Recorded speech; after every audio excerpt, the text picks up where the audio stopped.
Buenas tardes.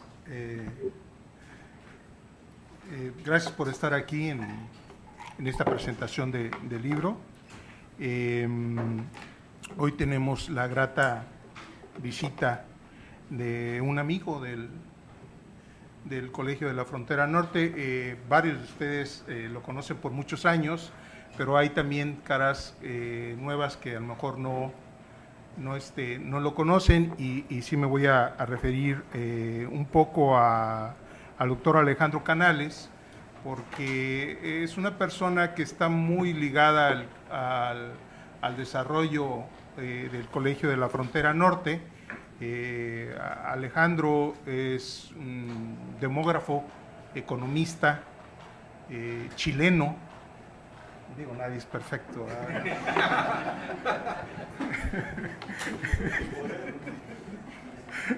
Y es un colega que está dentro de los estudios de migración durante muchos años, dentro también del grupo de estudiosos de la demografía en América Latina. Tiene muchos trabajos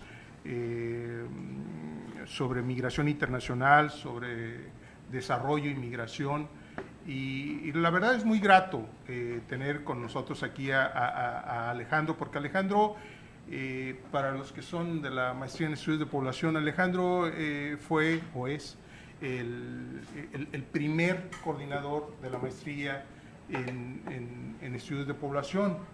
Ya no me acuerdo qué años. 92, 94.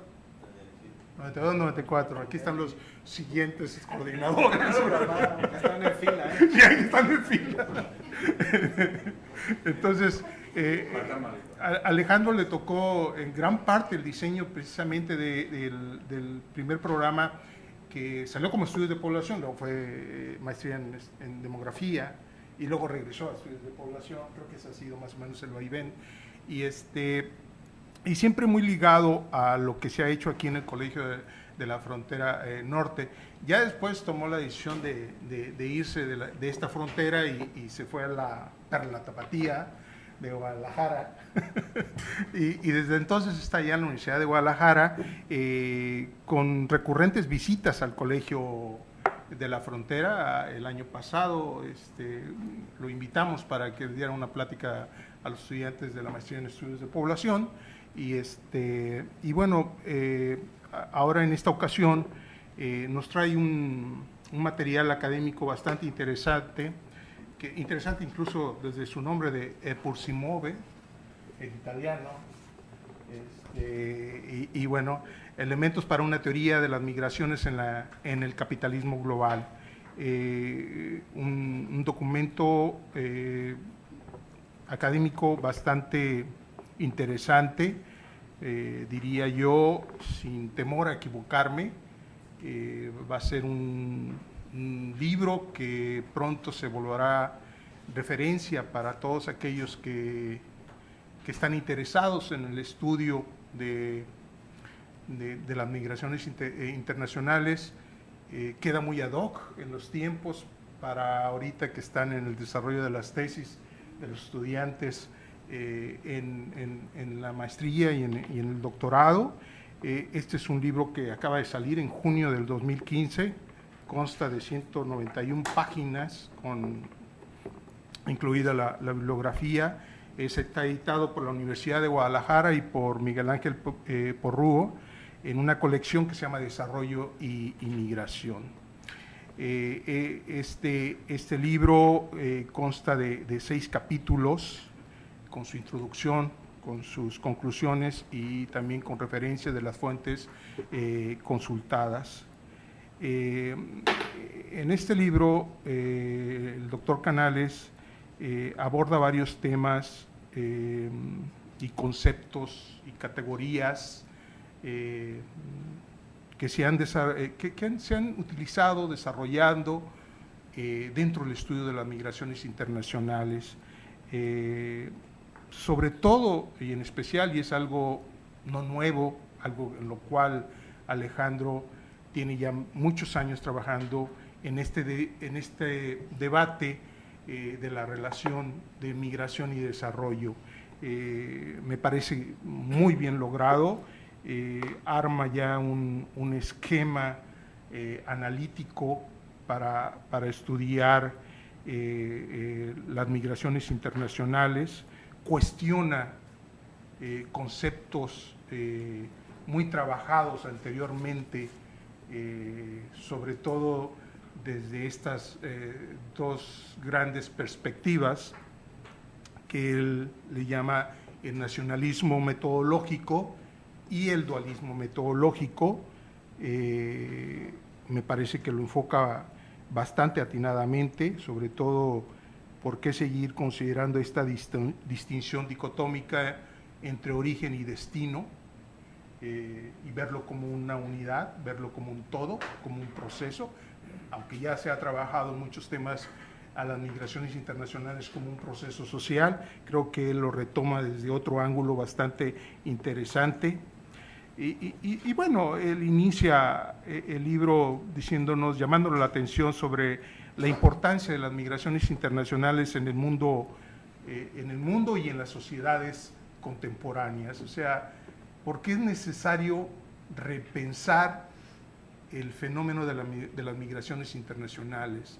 ¿Desde qué punto de vista nosotros podemos abordarlo? Entonces, él nos dice que esto es un tema de mucha relevancia y que está dentro de las agendas políticas y sociales de los distintos estados. Él nos dice que en la coyuntura actual de las migraciones internacionales no solo se han intensificado, sino que también, utilizo una palabra que a mí me llamó la atención, se han extensificado, ¿verdad? Es como profundidad y extensión a la vez. Es decir, existen cada vez más modalidades de la migración, mayores orígenes, mayores destinos, mayores modalidades, una diversidad de modalidades, de perfiles incluso de los sujetos involucrados,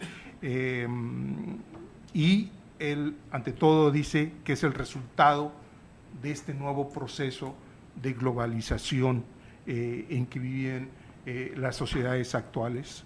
Las dinámicas migratorias refuerzan y tornan irreversible la interdependencia entre países que caracteriza a la globalización. Cada una de las rutas migratorias que enlaza de manera regular un país de origen con otro de destino se consolida progresivamente. Nos llama mucho la atención en hacer este énfasis precisamente de que estamos viviendo en tiempos distintos a cuando se crearon estas viejas teorías o marcos teóricos conceptuales, en tanto ver a esta dicotomía de origen y destino, cuando realmente es un solo proceso. Ya no es el flujo migratorio externo que él dice se ve, sino es algo, la migración, que vive dentro de los estados-nación, que ya no es posible hablar de la migración desde esta metodología nacionalista del Estado-Nación-Territorio, que hay que hablar más desde una perspectiva más global, desde una perspectiva de comunidades transnacionales, desde un transnacionalismo. Y eso creo que le da otro matiz a las migraciones. Cuestiona mucho parte de este cuestionamiento del nacionalismo metodológico y del dualismo metodológico, que los lleva a separar y analizar de manera aislada las causas por un lado y las consecuencias de la migración por otro. Y él dice, es parte de lo mismo, es parte de un solo proceso global.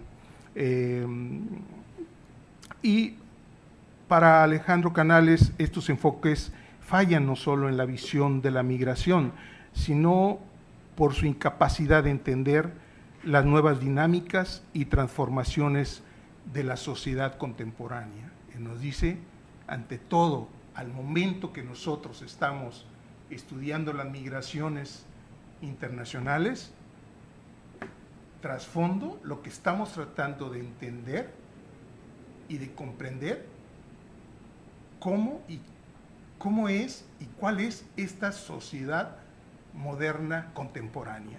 O sea, detrás de la búsqueda de entender esa migración internacional, lo que queremos también entender es qué nos estamos refiriendo con estas sociedades contemporáneas, cómo se han transformado con esta nueva globalización. Por ello, él enfatiza que los modelos de transnacionalismo y la globalización nos ofrecen marcos posibles para la comprensión de esta migración actual. Y uno se pone realmente a reflexionar cuando uno está leyendo este libro varias cosas, y entre ello lo que estamos viviendo, no tan solo en nuestra región centro-Norteamérica en cuanto a las migraciones, pero también uno se pone a ver otro tipo de migraciones de lo que sucede en Asia, lo que sucede en Europa, pero a su vez también lleva a uno a reflexionar lo que ve en los medios de comunicación y lo que está sucediendo con toda la cantidad de refugiados en Europa, y que actualmente los países desarrollados no saben cómo reaccionar y no saben cómo interpretar lo que está sucediendo en otras regiones. Entonces, Alejandro propone en este libro desarrollar un marco desde el cual pensar y comprender las migraciones contemporáneas, un modelo de análisis que explique, entienda, se conciba como un componente de la estructuración de la sociedad en la era de la globalización. Y lo enfoca, su eje, su concepto fundamental dentro de este libro es la reproducción. ¿Sí? Es el concepto anclado y que le da eje a todo el libro, porque el modelo explicativo lo basa en ello, en la reproducción. Y la reproducción la ve desde tres campos diferentes. Por un lado, de qué manera la migración contribuye y forma parte de la reproducción de la estructura de clases, de la desigualdad social en las sociedades, en esta sociedad global. Ese es uno de los puntos o de las tres patas de este modelo. El otro es desde el punto de vista de la perspectiva económica.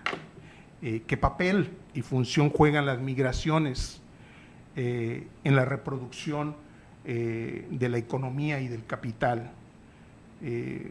Basándose principalmente en que la gran parte de las migraciones son de naturaleza laboral, ¿no?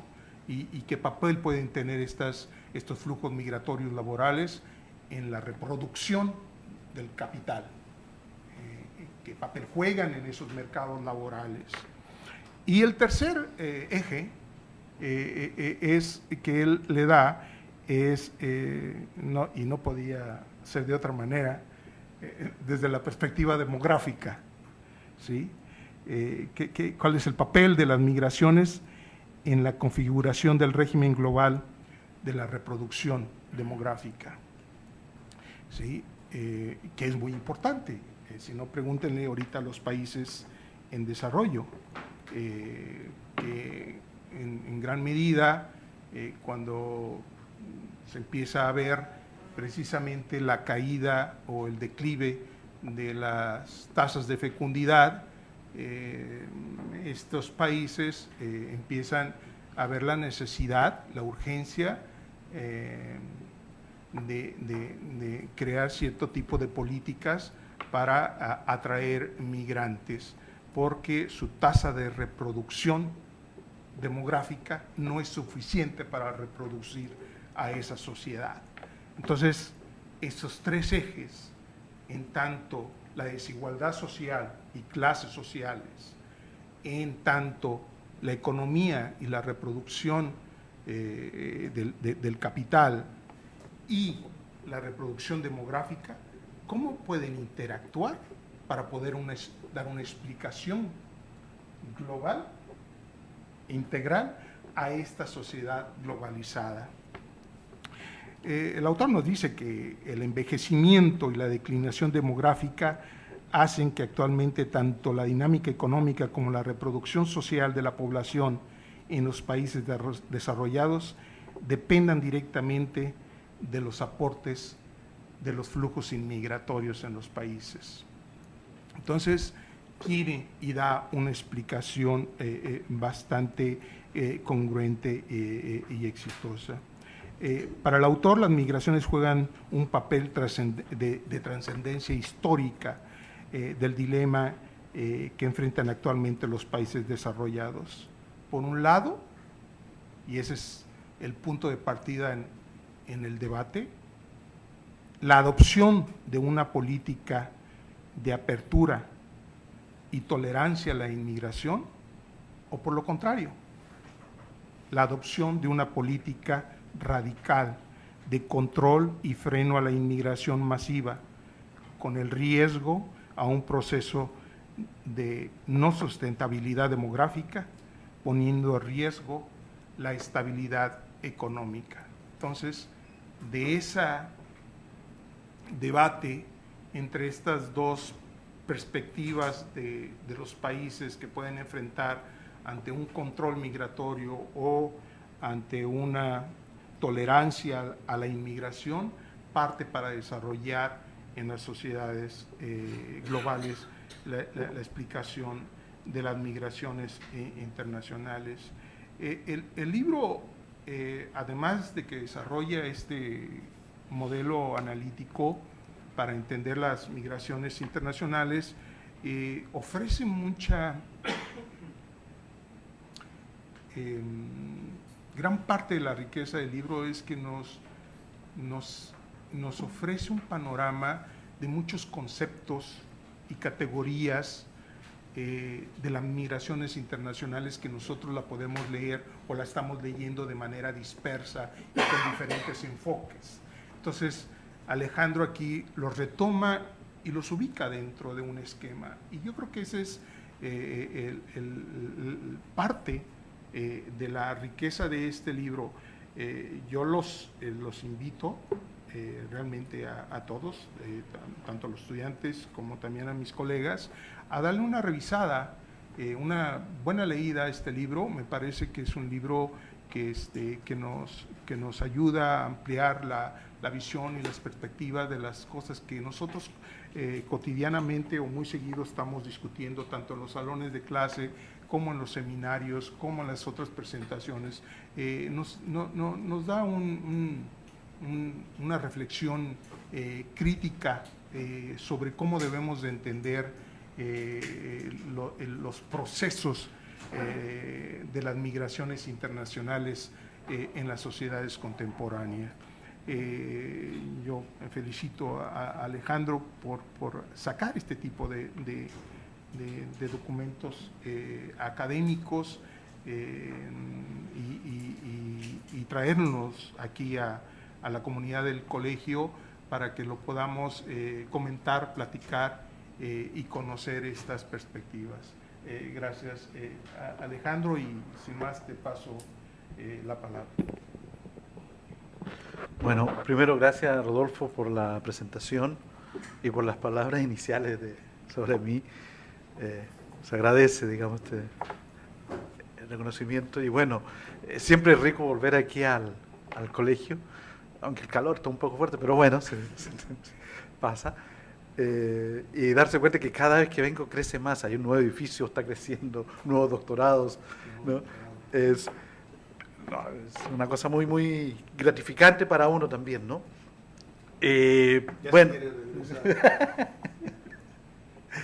ya veremos.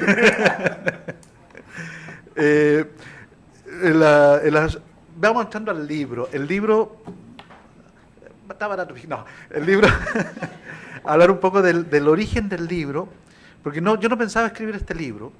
De hecho, era parte de un texto que aún no sale, que ganó este libro, que era típica investigación que uno trabaja datos, ¿no? Estaba trabajando y necesita un marco teórico de problematización, de contextualizar, ¿no? Y estaba en eso, ¿no? Ya había trabajado los datos, era un proyecto que habíamos hecho en CELAD, en CEPAL, sobre contribuciones de los migrantes, las migraciones en los países desarrollados. Esa era la pregunta, ¿cuáles son las contribuciones más allá de las típicas, ¿no? Sino buscando otros ejes, otra forma de mirar tal vez lo mismo, ¿no? Ponerse con otros zapatos, mirar. Y los datos los tenía trabajados, más o menos, ya, en fin, la metodología de cómo desarrollarla, y empecé a trabajar esto.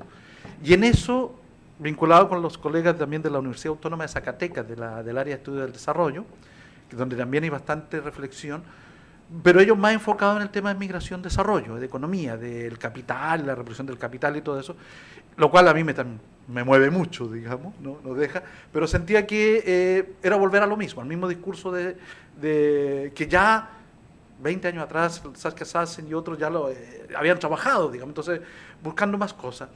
Y empiezo a desarrollar, a buscar, y empiezo a darme cuenta de que esto que tenía muchas ideas, de que había muchas partes trabajadas por distintos autores, y que lo que yo estaba haciendo, lo que estaba construyendo en definitiva con los datos inicialmente, pero después de la reflexión, era algo diferente, era algo no era de criticar lo anterior, o la crítica académica clásica, de revisar lo anterior para a partir de eso construir algo, ¿no?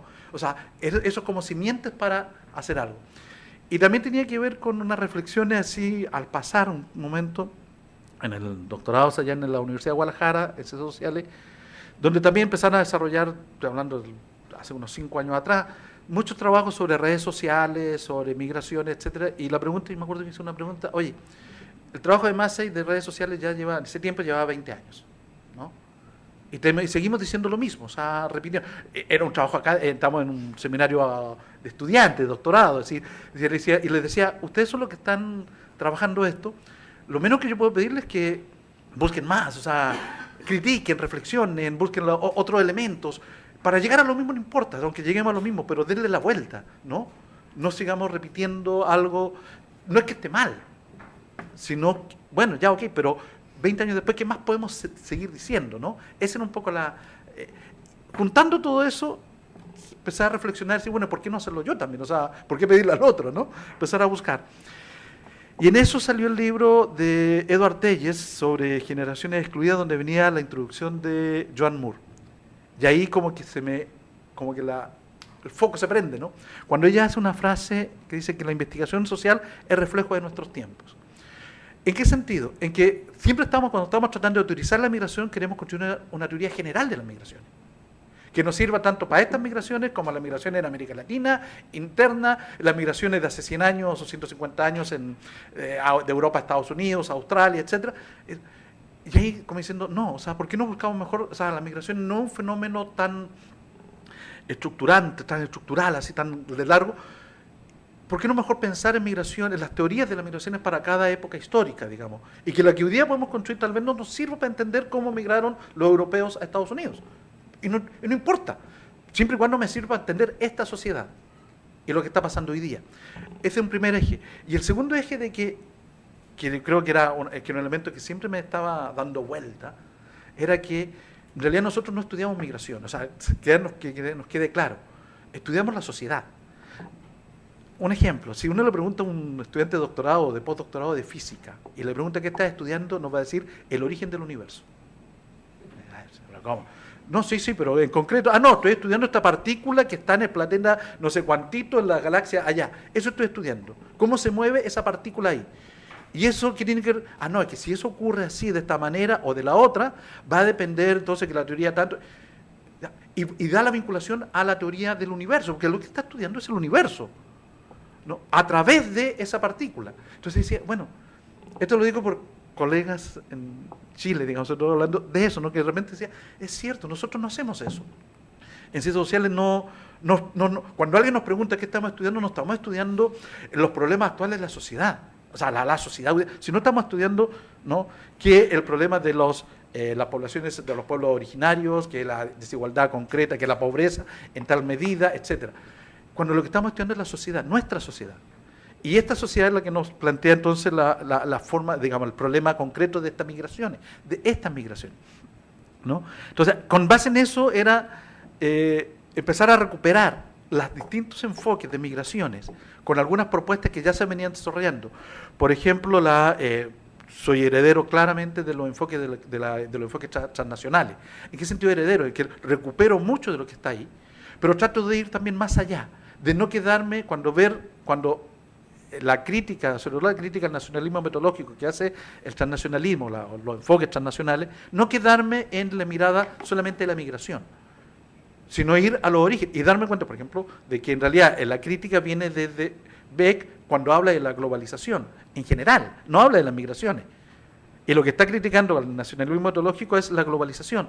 Y ahí uno empieza a vincular que los que discuten globalización, Gianni y otros más, están discutiendo eso, la sociedad actual, ¿no? Cómo el nacionalismo metodológico somos presas de esas categorías que nos impiden ver la sociedad global. Y en ese caso la migración como un elemento para ver eso. Entonces es usar heurísticamente o metodológicamente la migración para criticar, para darme cuenta de las limitaciones que tengo con mis categorías, pero para volver a estudiar la sociedad también a través de la migración. Y ahí voy viendo cómo fueron entrando cosas, ¿no? El trabajo de Ana Cabré, demógrafa de Cataluña, de la Universidad Autónoma de Barcelona, su trabajo de tesis de doctorado que era el sistema catalán de reproducción demográfica. Y donde ella plantea, y ahí viene por qué demográfico, digamos, además de la formación o la deformación que uno tiene. Porque justamente lo que ella hace es vincular la migración con la migración como proceso interno, digamos, la migración interna desde el sur de España a Cataluña, para entender cómo se va reproduciendo y cómo va produciéndose la población catalana del siglo XX. Y sin la migración no se puede entender. Y rompe con la visión tradicional de verla, está hablando de fines de los 90, es un trabajo de esa época, de los 80-90, con la visión tradicional de esa época de verla a través de transición demográfica. Los que están estudiando maestría en población lo entenderán, de ver la reproducción de la población vía transición demográfica, con crecimiento natural, natalidad, mortalidad, y las migraciones fuera. No, ella lo mete dentro de eso, y establece medidas, etc. Y digo, aquí está el punto.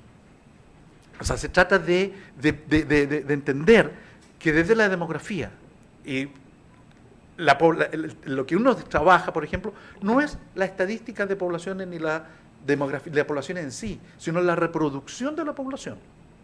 Y ahí viene el trabajo de, a lo mejor del autor Libachi, creo que es el que hace la idea de esta idea y de las definiciones más europeas sobre población y demografía, que hablan más en esa lógica, versus las definiciones más gringas, norteamericanas, ¿no? O anglas, digamos, que hablan más de estadísticas de poblaciones, de demografía como estadísticas, como procesos, ¿no? La natalidad y separado, natalidad, mortalidad, etcétera. Versus esta otra visión de verla como conjunto, como global. Ahora, en esa idea de verlo como conjunto, es decir, no es solamente población, no es que solamente la migración contribuye a la reproducción de la demografía, sino que hay otros ámbitos. Y ahí es donde empiezo ya a recuperar todo el background, digamos, teórico que está en el debate actual en ciencias sociales, o que está en la base, digamos, desde Bourdieu, desde Giddens, ¿no? Y otros más, para entender, y sobre todo Bourdieu. ¿Por qué Bourdieu? Porque justamente Bourdieu, que yo creo que uno de los elementos que, Bourdieu es uno de los sociólogos que más se ha rescatado, digamos, o que más ha trabajado en América Latina, en el mundo, etcétera. Pero hay un trabajo, los pioneros, del de la reproducción, que habla justamente del papel del sistema educacional, o la escuela francesa para la reproducción de la sociedad francesa, no de la escuela, sino de la sociedad.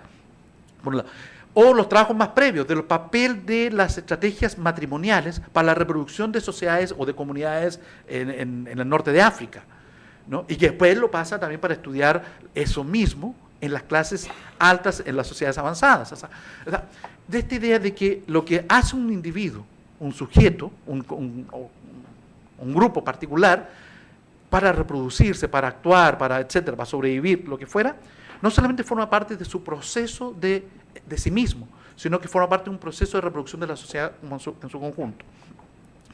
Y ahí me recupero el otro concepto que tiene que ver con esta idea de reproducción también, pero no habla de reproducción él, de Myrdal, que también es otro autor que ha sido muy recuperado en los estudios migratorios precisamente a partir de Massey, con la teoría, los enfoques de la causación acumulativa, ¿no?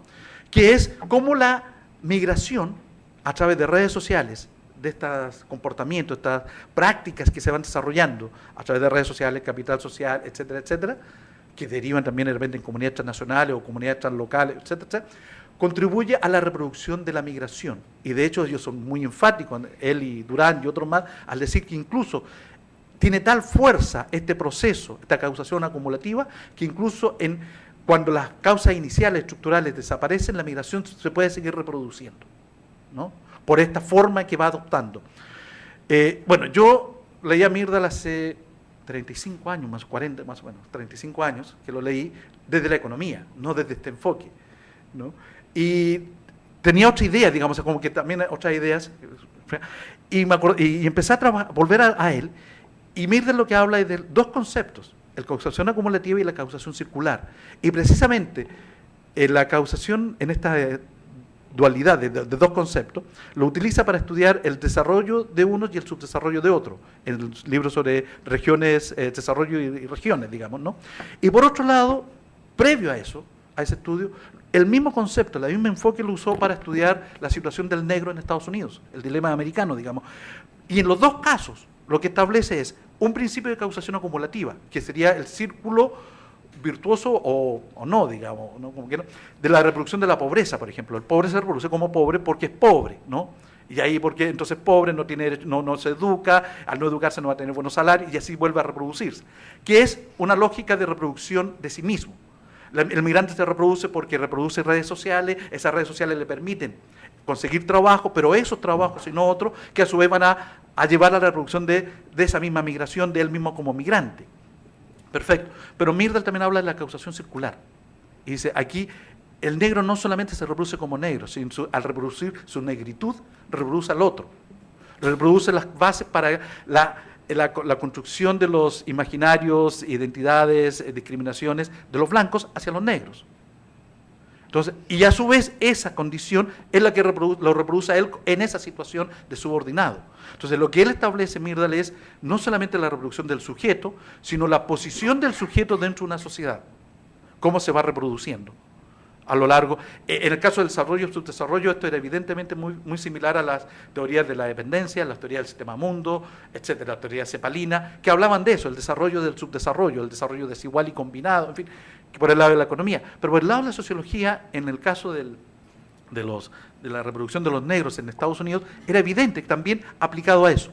Entonces, con ese background, lo que yo empecé a trabajar, viendo la idea de Myrdal, la idea de Bourdieu, la idea de la población, de la demografía como reproducción, es decir, aquí está el concepto, aquí está una idea que me permite, o nos permite, construir un esquema para entender cómo la migración participa, funciona, es funcional, sin creer en funcionalismo, digamos, pero cómo el funcionamiento de la sociedad es a través de la migración, reproduce a los migrantes y a la migración, a la comunidad, pero también reproduce a la sociedad. Y la sociedad pasa a ser un componente de esta estructuración de la sociedad, pasa a ser la migración. En el caso, en términos de Giddens, digamos, de la constitución de la sociedad global moderna o posmoderna, ¿no? La migración como un componente, no el único, pero es uno, ¿no? Un componente que a la vez que es demográfico, es económico y a su vez es social. Lo dejo en esos tres ejes. Se puede complementar con otros. O sea, también tiene que ver aquí el ámbito cultural, sin duda, ¿no? El ámbito político, de la conformación de los estados y las políticas, sin duda también forma parte de eso. Pero ahí yo dije, no, aquí ya no me meto porque, digamos, pastelero otros pasteles, digamos, ¿no? O sea, y creo que queda abierto para allá. Yo no quiero cerrar la discusión, quiero abrirla, digamos, en ese sentido. Bueno, y en esa lógica, entonces, la idea de la reproducción se me aparece, logra recuperar esa idea que tenía Bourdieu, la idea de la causación circular y acumulativa de Myrdal, etcétera, ¿no?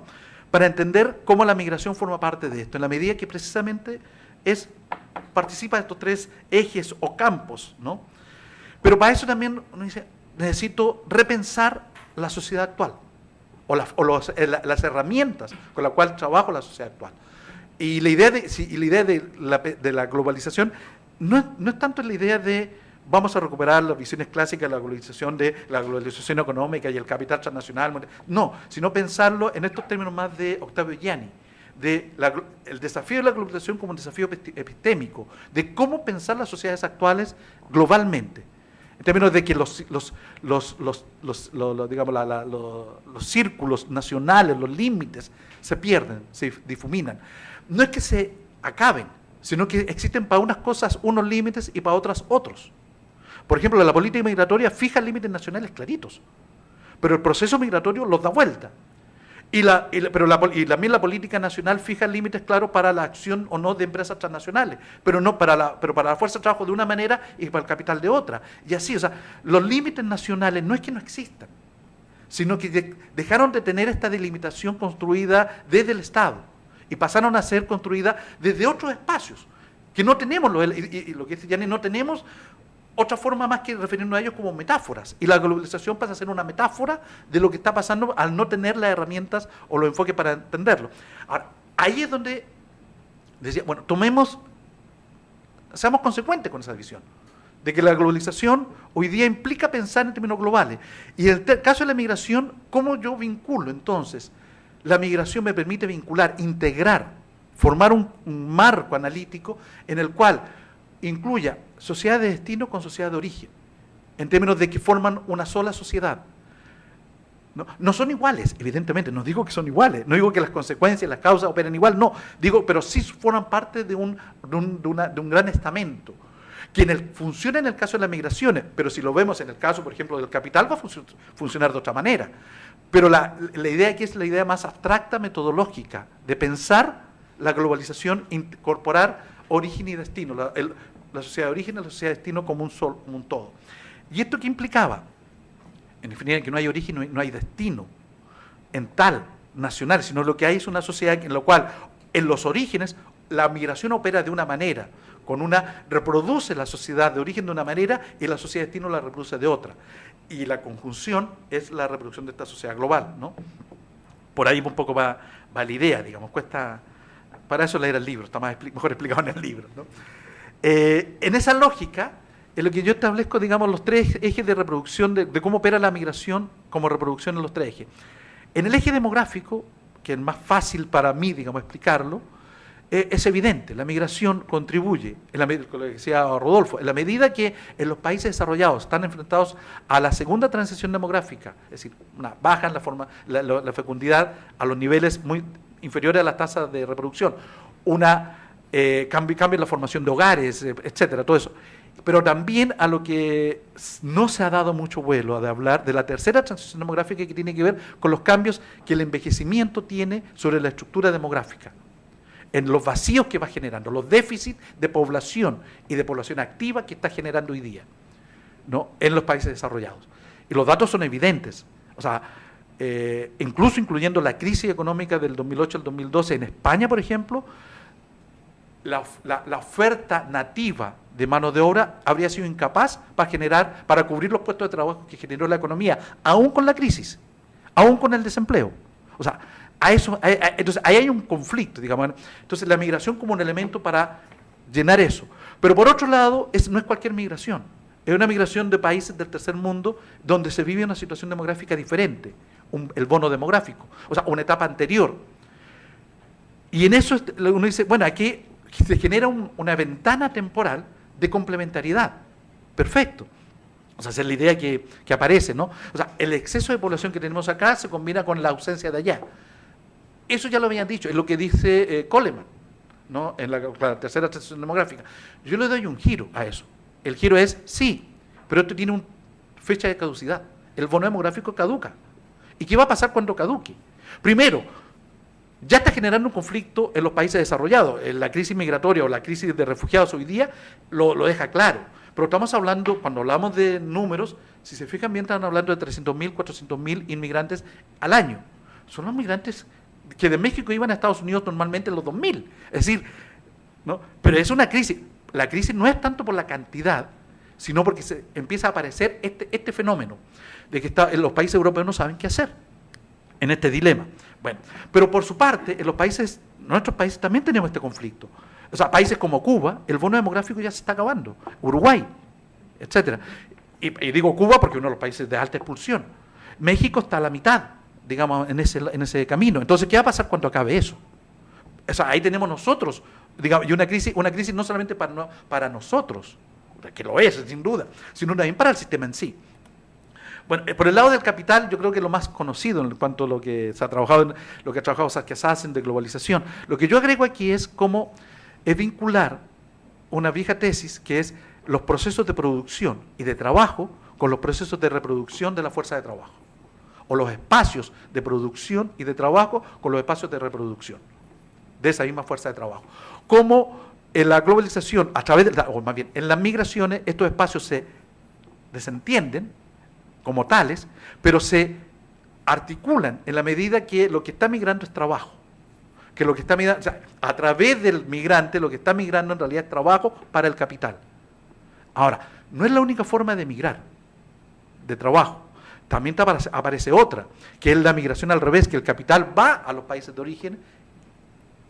Es cierto, hay combinaciones, pero en el caso de la migración es eso. Entonces, ahí lo que estamos viendo es cómo la reproducción de la fuerza de trabajo o las comunidades de origen contribuyen a la reproducción del capital a través de la reproducción de esta fuerza de trabajo. Esto ya fue también trabajado desde Bustamante, también ya antes, ¿no?, con las viejas tesis, digamos, ¿no? Yo la recupero para entenderlo hoy día en este marco de globalización y que me permite pasar al tercer punto, que me parece más interesante, que es la reproducción social, o la reproducción de clases, o reproducción de la desigualdad social. Que no solamente se trata de reproducción de capital, digamos, los migrantes van a trabajar a Estados Unidos, a Europa, en ámbitos productivos, la construcción, la agricultura, etcétera, y producen, sino también van a trabajar en ámbitos reproductivos, y este punto es cada vez más importante, ¿no? Y aquí la idea es la siguiente, es la idea de la maternidad transnacional, o la industria transnacional del cuidado, que ha sido trabajada desde los años 2000 en Europa, en Italia, en España, etcétera, con los inmigrantes rumaníes, con migrantes africanos, etcétera, y después se agregaron los migrantes ecuatorianos, migrantes latinoamericanos, dan cuenta de esto, pero se quedan a la mitad en la lógica que yo trabajo, que es, establecen como la migrante de Ecuador va a Estados Unidos, a España o a Italia y contribuye y se inserta en los servicios domésticos o de reproducción, ¿no?, de la población, es decir, servicios domésticos, servicios de mantenimiento, de limpieza, de alimentos, preparación de alimentos, etcétera, todo eso, ¿no?, de cuidado de niños, cuidado de ancianos, que son ámbitos de reproducción. Y esa reproducción es de clases medias altas, medias altas, ¿no?, etcétera. Y hablan precisamente que son mujeres las que antes hacían, mujeres nativas que hacían ese trabajo, que ahora esas mujeres, ante la segunda transición demográfica, tienen menos hijos, salen al mercado laboral o salen a la vida pública, a hacer actividad pública, trabajo, ocio, lo que fuera, en la medida que tienen adentro de sus hogares a una migrante que está haciendo el trabajo, ¿no? Ahora, lo que yo digo en esta idea es cómo esa migrante, a su vez, ese trabajo permite a través de remesas, a través de redes sociales, reproducir, mantener a sus hijos en los lugares de origen, a través de redes sociales en los lugares de origen. Entonces, ¿cómo la madre, la hermana, la prima, etcétera, que no migra, que no tiene nada que ver con la migración en sí, digamos, ella directamente, participa de esta reproducción a través de mantener a los hijos, a la familia de estos migrantes que van allá? Entonces, ¿cómo se articula entonces la reproducción en los lugares de origen de clases sociales particulares con la reproducción de clases sociales, otras clases sociales en los lugares de destino? Y aquí estamos hablando de que el que se reproduce en el origen y en el destino, ninguno de los dos es migrante. O sea, no es el migrante en sí el que se está reproduciendo, sino otros. Y ahí lo que digo es, el migrante, a través de su acto, de su accionar, digamos, ¿no?, o sea, contribuye a esta otra reproducción y vincula reproducciones que aparecen totalmente diferentes. Y nuevamente decir, claro, es que no son diferentes, es una misma sociedad que hoy día se está reproduciendo. Hay una película, ¿se acuerdan, no?, del Día sin Migrantes, ¿no?, el Día sin Mexicanos, que habla un poco de esto, pero la gracia de la película es que ejemplifica claramente qué pasaría en Estados Unidos si dejan estar los migrantes. Lo que no muestra esa película es qué pasaría en los lugares de origen si dejan de haber migrantes. Y eso es la idea justamente que yo quiero meter, ¿no?, de introducir en el modelo, de que un día ese inmigrante también nos afecta a nosotros, en términos que la migración que pasa en el origen, la reproducción, perdón, en el origen también se ve cuestionada y debilitada, etcétera, etcétera, ¿no? ¿Qué pasaría si la migrante que va allá la pillan y deja de mandar remesas? ¿Qué pasa con sus hijos, su familia, etcétera, en el lugar de origen? Pero no solamente eso, sino que pasa también el gran debate que había sobre el debacle de las remesas. ¿Qué pasa si se acaban las remesas? No solamente el migrante o la familia directamente que está vinculada a la remesa entra en problemas, sino toda una economía local y nacional que está vinculada a eso. Entonces, económicamente hay un fenómeno, también socialmente, ¿no? Está ese fenómeno articulado, integrado a través de estas mismas redes sociales a través de las cuales se da la migración. Entonces, ¿qué es lo que yo hago con esto? En realidad, si alguien me dice, no estoy haciendo más que poniéndome, digamos, que recuperar las viejas discusiones de América Latina, de los 70s, del grupo de Claxo, de Población y Desarrollo sobre reproducción, retomarlas y ponerlas a hoy día. Es decir, retomar ese debate, en lo que quedó el debate, y llevarlo a 20 años después, con las nuevas discusiones que hay hoy día, con las nuevas categorías que hay hoy día. No reproduzco el debate, evidentemente, sino que recupero algunas ideas, fuerzas fundamentales, entre ellas la reproducción. Y que ahí ya estaba esta idea de que la reproducción no es solamente demográfica, sino es mucho más que eso. Y no es solamente tener hijos, sino es mucho más complejo. Discusión que quedó trunca en los 80 y la idea de recuperarla. ¿Y en qué medida resulta interesante eso? Porque justamente el concepto ese de reproducción es el que actúa en términos semelmanianos como un concepto de mediación, que me permite tanto pasarme al nivel macro y entender la reproducción de la sociedad a nivel macro, como a nivel micro, de ver cómo los sujetos concretos se reproducen y trabajan. Y ahí es donde articulo la idea del concepto de reproducción, permite ese intermedio, digamos, ¿no?, de tanto pensar para arriba como pensar para abajo, tanto recuperar unos esquemas macroestructurales incorporándolos con los esquemas microsociales de Massey, de Durán, etcétera, y de otros. No, en ese sentido es que la idea mía era más bien, no era criticar en términos de destruirlos, digamos, de acá, sino de desmenuzar qué elementos, sobre cuáles elementos de esos conceptos yo me puedo subir para reconstruir este enfoque y recuperar esos enfoques particulares, dar una visión más integral, ¿no? Básicamente eso es el sentido del libro, digamos, ¿no?, que era trabajar esas ideas, ¿no?, y sobre todo de decir, digamos, una propuesta recuperando nuestra tradición de pensamiento de América Latina, crítica, etcétera, para pensar hoy día las migraciones y proponer algo. La idea aquí, por ejemplo, es el modelo que planteo no es un modelo acabado, es un modelo que deja muchas pistas abiertas y evidentemente no lo voy a acabar, ¿no? Muchas pistas en términos de generar ejes o campos desde los cuales seguir investigando, y aquí que hay varios estudiantes, muchos se pueden desarrollar. Por ejemplo, esta idea de la reproducción o las redes sociales, la reproducción, ya no verla solamente como redes sociales, la reproducción del sujeto, sino qué pasa con el otro, con el que no es migrante, pero que también su reproducción está vinculada a esa migración a través de esas redes, ¿no? Por ejemplo, un caso, en fin, y otros pueden tomarse, ¿no? Finalmente, un dato anecdótico, digamos, pues anecdótico, si se fijan en el libro, cada capítulo empieza con una frase, y esto lo digo porque, bueno, de una cantante hip hopera chilena, no sé si es chilena, bueno, sí es chilena, digamos, no, está claro, no, la Anita Tijoux es chilena, digamos, pero ella es, en realidad, como dice, del mundo, digamos, porque no sé si nació en Chile o nació fuera, pero es hija de exiliados, y que tiene una canción que era La Rosa de los Vientos, creo que es muy buena, y que, digamos, cuando escuché la canción, ese hip hop, ¿no?, era el relato justamente de lo que estaba escribiendo en el libro, o sea, de que no soy ni aquí ni de allá, porque soy de aquí y de allá, ¿no? Ese juego, digamos, de estar, ¿no?, de estar en todo eso, de cuáles son mis raíces, cuando no tengo raíces. Mis raíces están por todos lados, ¿no?, distribuidas, dispersas, dispergadas. Y lo digo porque justamente, bueno, Anita Tijoux, curiosamente la mamá de Anita Tijoux trabaja muchos temas de migración. Y bueno, ella cuando supo del libro, ya lo tiene y todo, le hizo una gran difusión también, ¿no?, en las redes sociales y agradecerle también, digamos, eso a ella, ¿no? Y ahora que voy ya hablaré personalmente con ellos. Lo digo eso para como cierre, digamos, de eso, ¿no? Bueno, muchas gracias y una vez más, muy grato momento estar aquí, digamos. Bien. Podemos, si nos lo permites, dar paso a algunos comentarios o preguntas de los participantes aquí en la sala. Sí, Germán.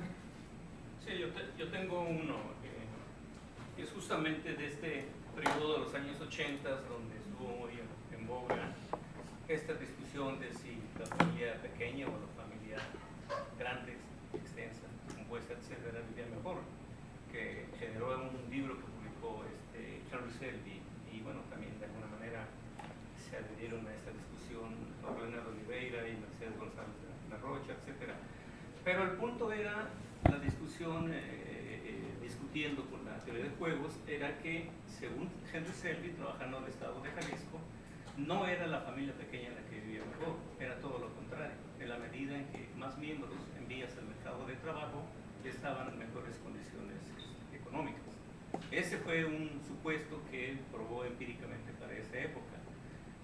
Ahora me llama la atención, no sé, tú, digamos, de alguna manera diste cuenta ya de este proceso demográfico en términos de la caída de las tasas de fecundidad, etcétera, que se está cubriendo en varios países, entre ellos México.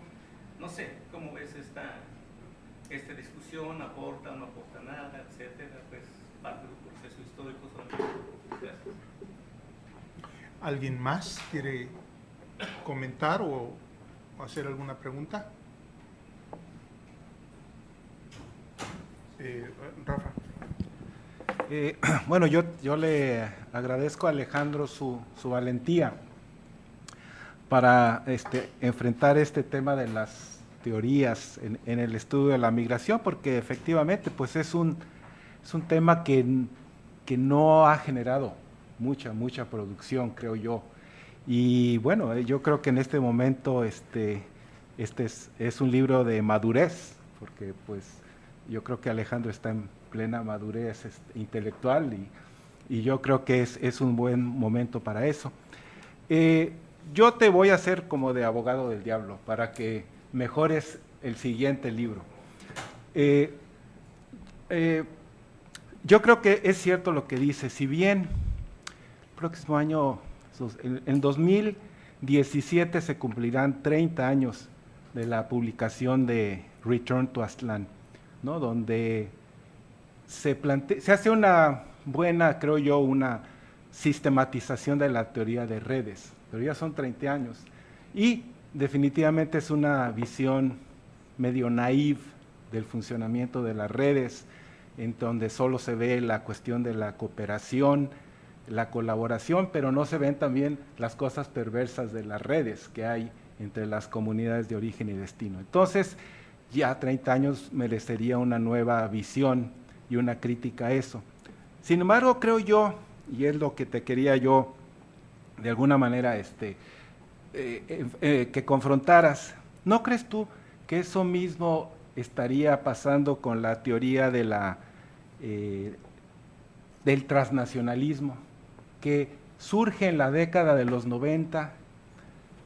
Yo pensaría hipotéticamente en base al modelo de la migración de México a Estados Unidos, pero también del Caribe a Estados Unidos, con una amplia circularidad.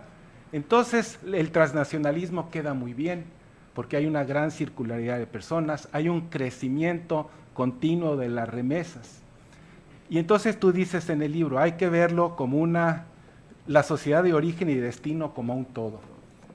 Ya ahora, en este 2014, 2015, ¿tú crees que seguirá siendo ese mismo tipo de transnacionalismo cuando no solo en América del Norte, sino también en Europa, las fronteras ya no se pueden cruzar?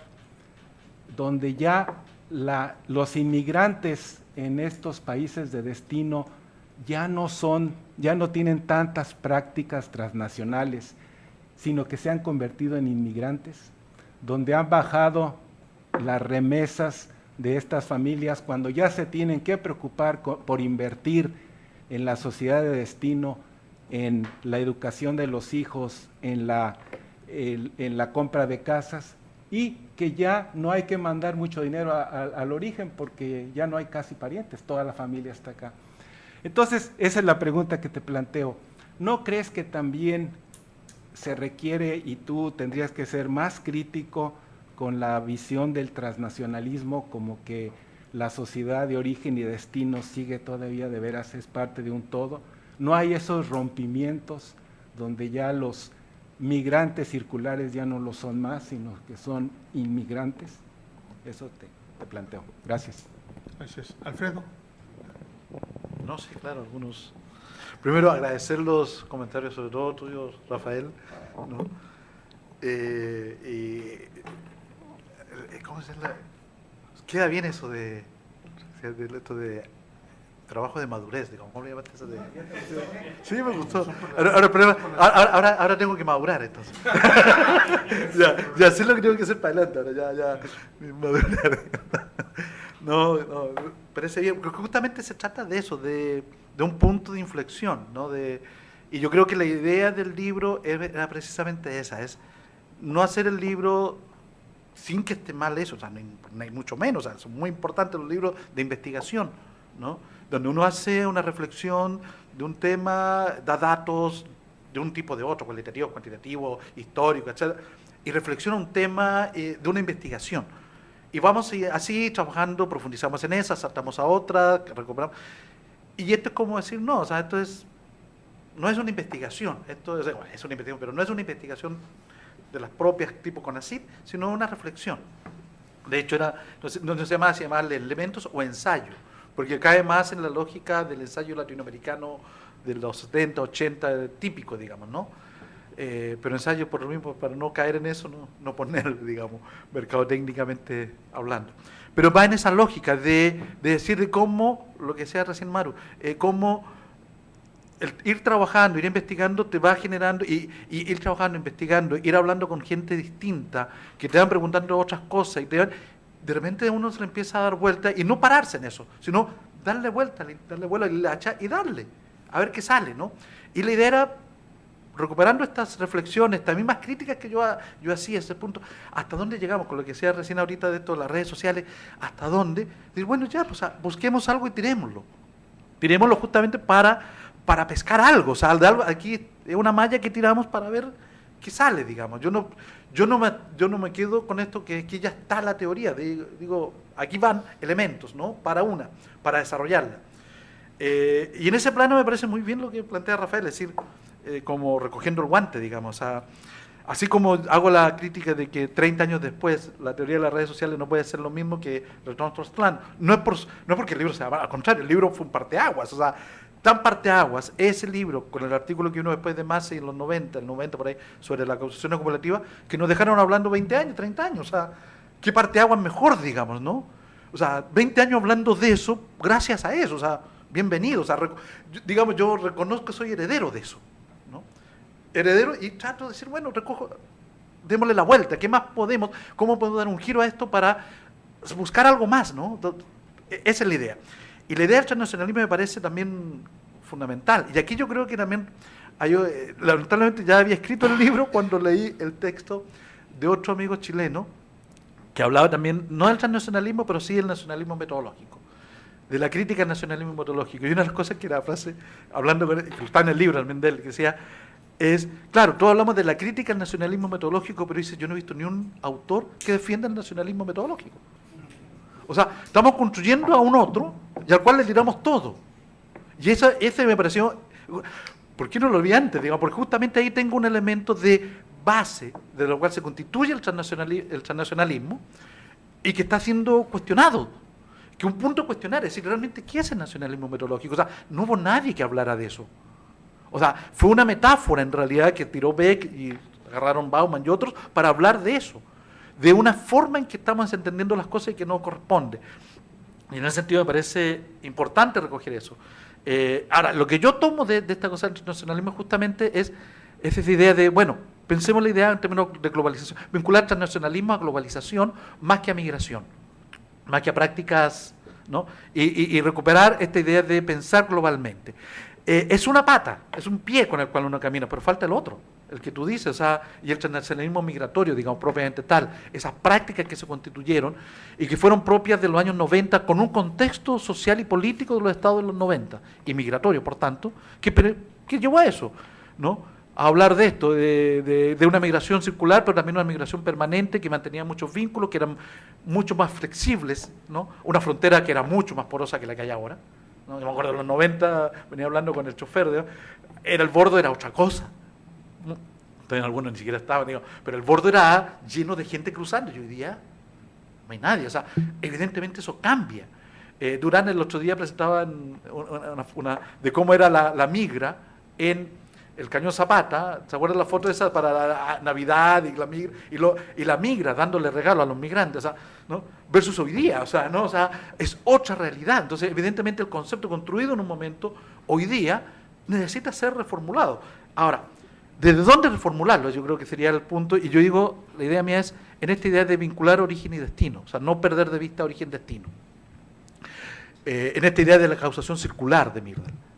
Le dimos mucho vuelo a la causación acumulativa, a ese concepto, busquemos ahora la causación circular, que ahí es donde nos puede dar elementos para entender esto, ¿no? Para reconstruir esa idea. Yo creo que por ahí va digamos, lo que yo haría.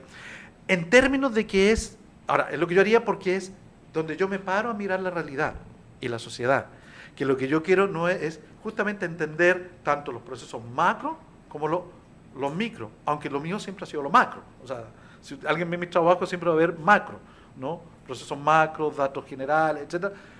Pero yo quiero ponerme en ese plano para entender también cómo incorporar en eso los micros, o sea, no perder de vista, ¿no? En esa lógica. Y yo creo que ahí también el otro elemento importante, que el transnacionalismo siempre ha sido más enfocado a nivel micro, las prácticas, ¿no? Y yo he querido sacarlo de ahí, ¿no? Ahora, en ese salto, un salto mortal puede ser, digamos, pero es del ejercicio, digamos, de buscar otras, ¿no? Un poco por ahí va a Cirial. Y respecto a lo que decías, Alfredo, de esto de reproducción y transformación, o sea, de reproducción y repetición versus reproducción y transformación, ese es un problema, y tiene que ver, yo creo, con la forma, o sea, de cómo hacer un enfoque de reproducción que no caiga en un funcionalismo a la gringa, ¿no? Y que todo funciona de maravilla, y es una maquinita que funciona, ¿no? El asunto es dónde está el elemento de entropía, digamos, buscarle por ahí los dilemas, las contradicciones, etcétera. Y en mi caso, en el caso del libro, lo que planteo justamente es eso, o sea, planteo un modelo de reproducción, pero que lleva en sí mismo un dilema, un punto. Y ese dilema, que es el que yo creo que es para mí es relevante, soy demógrafo, ¿no? Trato de sacarlos de lo que son los dilemas típicos de la globalización, que es la economía y el capital, la teoría, ¿no? O de la sociedad, de los estudios sociológicos, y lo pongo en la demografía. No es que los otros no existan, no es que digo, no quiero meterme en eso porque ya han sido trabajados. Veamos el dilema demográfico que está detrás. O sea, esta reproducción, tanto demográfica, pero la demografía a su vez contribuye, es un sostén para la reproducción económica y social, ¿no? Como tal, en términos demográficos tiene un problemita, ¿no? Que funciona, esto va a funcionar 20, 30, 40 años más cuando mucho, y viene un conflicto. Viene un conflicto doble, un conflicto por sí mismo, que esto ya lo desarrollaron con la llamada tercera transición demográfica, que lo ven solamente en los lugares de destino, que es la transformación de la composición étnica de la demografía en los lugares de destino. Es decir, en el caso de Estados Unidos, los datos son de las proyecciones demográficas del censo de Estados Unidos, del Buró del Censo. Dicen que para el año 2040-45 los blancos van a dejar de ser mayoría absoluta, y que para el año 2050-2060 van a ser como 45%, y los latinos, whatever, lo que significa eso, latinos, pero de origen latino, serían alrededor del 35%. Si la distancia entre uno y otro ya van a ser muy, muy similares. Esa es una situación demográfica que en Europa también se ha documentado.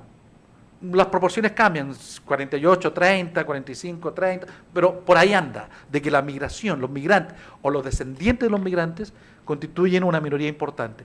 En sociedades donde el elemento migrante y su descendencia constituye una categoría social en sí. Es decir, en España esto es más difícil, sobre todo con los migrantes latinoamericanos, donde la integración y la forma de llamarse, de identificarse no es la misma que en Estados Unidos.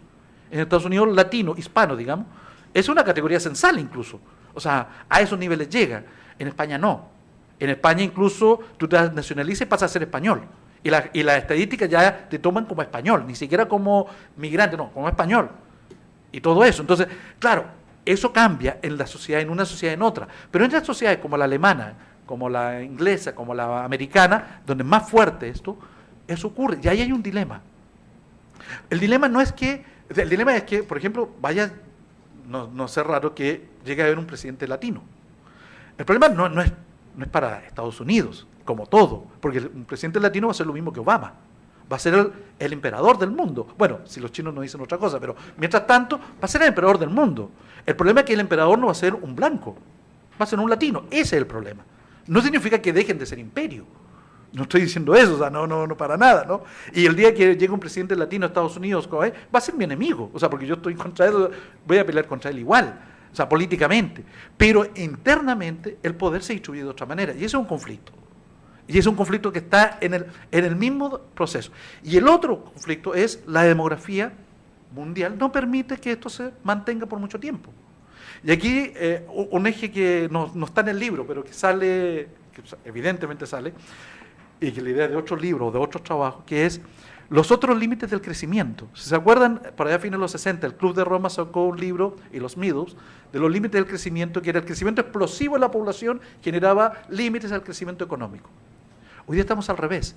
Cuando la población deje de crecer y empieza a decrecer, no para acabarse, sino y no crezca, ¿qué va a pasar? Y el envejecimiento sea tal, que cambie la composición de por edad, etcétera, etcétera. El decrecimiento de la población genera un límite al crecimiento económico. O sea, lo contrario. Y ahí tiene una lógica, podríamos llamar incluso de la economía clásica o la economía marxista. Es de dónde va a salir la fuerza de trabajo que genere el trabajo para la acumulación de capital, de trabajo vivo. Lo diría un marxista. En términos concretos es de dónde van a salir los trabajadores que mantengan productiva la economía. Bueno, ese es otro límite, es otra dimensión de conflicto. Yo lo estoy viendo por el lado de la demografía. Cómo la demografía, en este sistema de reproducción demográfica que se generó hoy día, su propia dinámica tiene problemas. Ahora, lo mismo podríamos ver por los otros lados. Ahí yo ya no me metí, digamos, porque son más conocidos, ¿no? Por eso no los tomé, digamos. Y bueno, la deformación mía, ¿no? No niego mi origen, digamos, como demógrafo. Pero la idea importante es lo que dice Walden, o sea, cómo plantear este concepto de reproducción sin caer en ese funcionalismo y buscar o descubrir, identificar aquellos elementos que llevan al movimiento de la sociedad, un movimiento que es transformador de esa misma, transformador no en buen sentido ni mal sentido, sino simplemente lo que es, transforma, la mueve para adelante y no la deja como hoy repitiéndose y repitiéndose una y otra vez. Gracias. ¿Existen alguna otra pregunta o comentario? Bueno, siendo así, pues le agradecemos mucho a Alejandro haya venido a hacer esta presentación y bueno, damos su constancia y muy agradecidos.